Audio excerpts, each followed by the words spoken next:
ऐसे लोग जो चीज़ों से खौफज़दा हो जाते हो, मामलाते ज़िंदगी से, रिलेशनशिप से, डील मेकिंग करते हुए, इन्वेस्ट करते हुए खौफज़दा रहते हो, इन्वेस्ट भी कर लेते हैं लेकिन बाद में डिप्रेस हो जाते हैं, उनके लिए ये टाइम बहुत अच्छा है। वो अपने इरादों में मजबूती देखेंगे। 20 जुलाई के बाद ये एक्सपेक्टेड है कि आप उन प्रॉब्लम्स, उस भंवर से, उस लॉस या लाइबिलिटी से बाहर निकल सकेंगे with the courage, with your own rules and regulations। so compromative status, वो जो कोल्लू के बैल की तरह एक ही दायरे में घूमने वाली कंडीशंस थी, वो 21 जुलाई से कम होना शुरू होगी एंड आप नए वे आउट्स ढूंढेंगे with your own feelings, positive feelings, दिलचस्पी।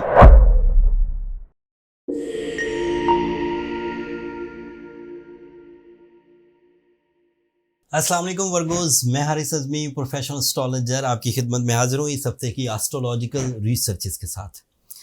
15 जुलाई से 21 जुलाई के दौरान जो 7 दिन आपके सामने आएंगे, ये रूल्स ऑफ एस्ट्रोलॉजी के मुताबिक आपके लिए मज़ीद तरक्की की राहें खोलेंगे।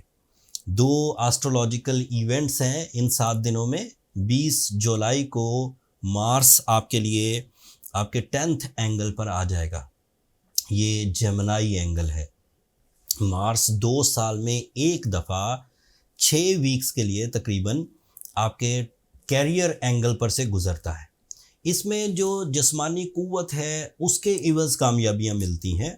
ऐसे लोग जो फोर्सेस से रिलेटेड हैं या ऐसी जॉब करते हैं जिसमें फ़िज़िकल एक्सर्शन है, बहुत सारी मेहनत होती है, वो बहुत कामयाब रहेंगे। Like athletes, even builders, construction engineers, real estate agents, not only real estate agents बल्कि ये जो कंस्ट्रक्शन मटेरियल सप्लायर्स हैं, इन सब को एडवांटेज मिलेगा।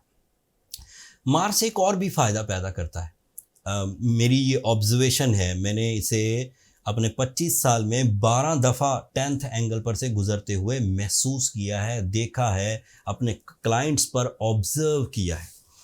मामला ये है कि ऐसे तमाम वर्गों जो साइकोलॉजिकली किसी वजह से कॉम्प्रोमेटिव हो गए हों, अपने टैलेंट से लेस परफॉर्म कर रहे हैं, उधर ही राज़ी हैं। ऐसे लोग जो चीज़ों से खौफज़दा हो जाते हों, मामलाते ज़िंदगी से, रिलेशनशिप से, डील मेकिंग करते हुए, इन्वेस्ट करते हुए खौफज़दा रहते हों, इन्वेस्ट भी कर लेते हैं लेकिन बाद में डिप्रेस हो जाते हैं, उनके लिए ये टाइम बहुत अच्छा है। वो अपने इरादों में मजबूती देखेंगे। बात यहाँ तक ख़त्म नहीं हुई कि सिर्फ इरादों की मजबूती आ गई, कुछ अपॉर्चुनिटीज़ मिल गई। बात ये है कि आप ज़्यादा प्रेजेंस ऑफ माइंड से अपॉर्चुनिटीज़ क्रिएट कर सकेंगे एंड हाई प्रॉफिट्स अर्न कर सकेंगे। You are strong candidate of some jumping style successes, suddenly, fast, effective way में एंड बिग प्रॉफिट्स। इस दौरान जॉब स्विच की जा सकती है। जॉब, बेरोज़गार लोग तो इस वक्त भी अगर जॉब के लिए कोशिश करें तो उनके लिए मुफीद ही है। जो मार्स अभी भी अच्छा है, 20 जुलाई के बाद तो बहुत अच्छा हो जाएगा। मार्स के 2 और फ़ायदे हैं।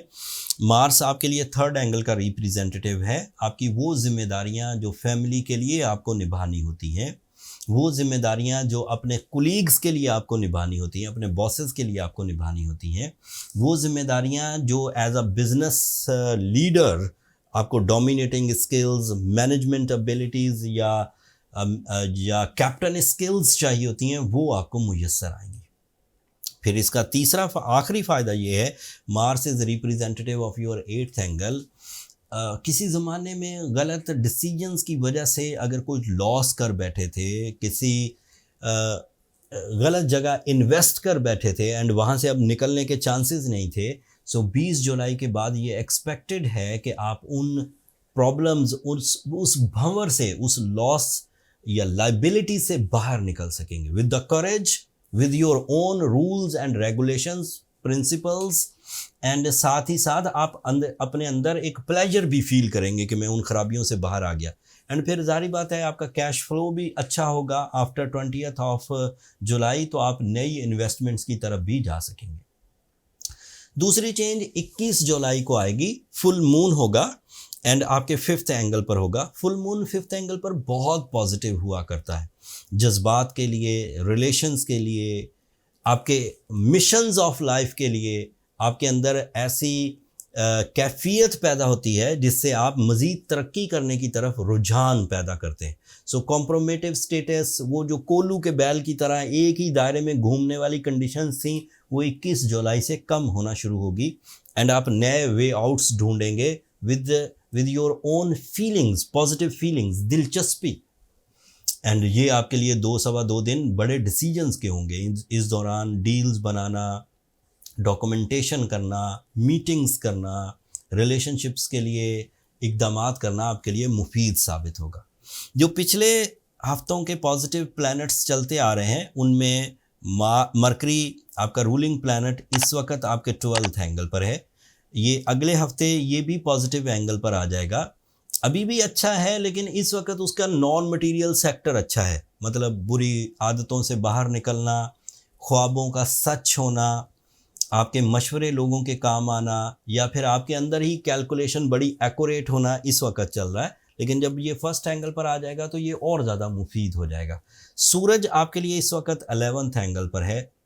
ये टीम वर्क के लिए बहुत अच्छा है लेकिन ये इसका आखिरी हफ्ता है। ये ट्रैवल एंड टूरिज़म के लिए बहुत अच्छा है and it is also beneficiary to recover your fears. आप अपने जो खौफ हैं उनको दूर करने के लिए अगर कोई इक़दाम करेंगे, कोई मेडिकल ट्रीटमेंट लेंगे, कोई मेडिटेशन करेंगे या किसी तरह अपने इरादों में मजबूती पैदा करने की कोशिश करेंगे तो ये आपके लिए मददगार साबित होगा। Jupiter, the planet of knowledge, the planet of some good luck, the planet of your plannings and the planning of some छक्का, अचानक बड़े फ़ायदे, ये आपके कैरियर एंगल पर है। तो you are eligible for multitasking. Job पे रहते हुए कारोबार के सिस्टम शुरू कर सकते हैं या कारोबार को बढ़ाने की कोशिश कर सकते हैं। जॉबलेस हैं तो जॉब पर आ सकते हैं, जॉब पर मौजूद हैं तो इंक्रीमेंट्स एक्सपेक्टेड हैं। अगर जॉब पर कुछ ख़तरात लाहक हैं तो उनका अजाला हो सकेगा। जुपिटर की वजह से आप अपने नॉलेज बेस्ड डिसीजन लेके अपनी रेपुटेशन को बेहतर कर सकते हैं एंड अपने अंदर थोड़ी तेज़ी ला सकते हैं। सुस्ती को दूर भगाएं एंड अपनी कामयाबियों के लिए रास्ते खोलें। सैटर्न आपके 7th एंगल पर रेट्रोग्रेड हो चुका है। सो अपनी लव लाइफ में अपने मूड की वजह से एंड अपने शकूक की वजह से ख़राबी पैदा होने से बचाएं।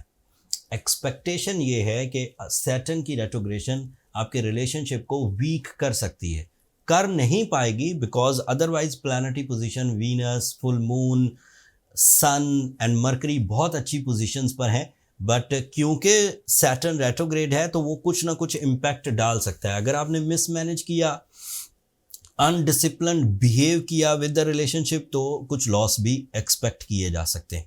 जो लोग अपने पॉजिटिव सेक्टर से अपने आप को कामयाब रखें, अपने रिलेशन को मजबूत रखें, अपनी प्रॉब्लम्स को रिजॉल्व करते रहें, वो स्ट्रॉन्ग वर्गोस कहलाएंगे एंड उनको किसी रेमेडी की ज़रूरत नहीं। लेकिन ऐसे वर्गोस जो अपने अंदर कमज़ोरियाँ देखें, अपने रवैयों में तब्दीली देखें, हार्श या अग्रेसिव, नॉन डिसाइसिव देखें या फिर लेज़ी देखें, उन्हें सूरह शम्स ज़रूर पढ़नी चाहिए एंड साथ में रूबी या येलो सफ़ायर, ब्लू सफ़ायर भी पहन सकते हैं, वो ज़रूर पहने। हमने रूबी की एक बेहतरीन कलेक्शन साउथ अफ्रीकन माइन से, अफ़गानिस्तान माइन से, सवात माइन से, बर्मा माइन से इकट्ठी करके अपने स्टोर पर लिस्ट कर दी है। जिन वर्गोस को अपने लिए ट्रीटमेंट कॉन्सेप्ट से स्टोन चाहिए वो स्टोर को विज़िट करके अपने लिए स्टोन बाय कर सकते हैं। दिन बहुत अच्छे चल रहे हैं। अगले हफ्ते एक क्लू भी देकर जा रहा हूँ आपके लिए। सूरज आपके 12th एंगल पर जाएगा, 12th एंगल का ही रिप्रेजेंटेटिव है, बड़ी चेंजेस लाएगा इरादों में, ज़िंदगी की डिसीजंस में, लेकिन वो अगले हफ्ते में एग्जिस्ट करता है। तफसील अगले हफ्ते बयान करूँगा। सूरज के बेहतरीन फॉर्म में आने से मुतल्लिक अगर आपके कुछ क्वेश्चंस हों तो कमेंट्स में इजहार कर दीजिएगा। मैं कोशिश कर रहा हूँ कि जो ऐसे कमेंट्स हैं जिनका आंसर वीडियो के दौरान करने में बहुत सारे लोगों की नॉलेज में इजाफा होगा, मैं वो कमेंट्स ज़रूर शामिल करने की कोशिश करूँगा। तो अपनी राय का इजहार ज़रूर करिएगा। मैं कोशिश करूँगा आपकी कमेंट्स को रिस्पेक्ट देते हुए उनका आंसर यहाँ वीडियो में करूँ। That's all from my and. Virgo's कोशिश करिएगा कि अगर ये नॉलेज, अगर ये रिसर्चेस आपके इतने से भी काम आए तो जब भी आपको मौका मिले मेरे लिए और मेरी टीम के लिए दुआ ज़रूर करिएगा। आपकी दुआएं न सिर्फ मेरे लिए इस दुनिया का सबसे कीमती सरमाया बल्कि आखिरत का भी बहुत बड़ा मेरा सरमाया है। एंड चैनल को भी ज़रूर सब्सक्राइब कर लीजिएगा। आप लोगों की सब्सक्रिप्शन हमारी हौसला अफजाई की वजह बनती है। अगले हफ्ते तक के लिए इजाज़त दीजिए। अल्लाह ने के बाद।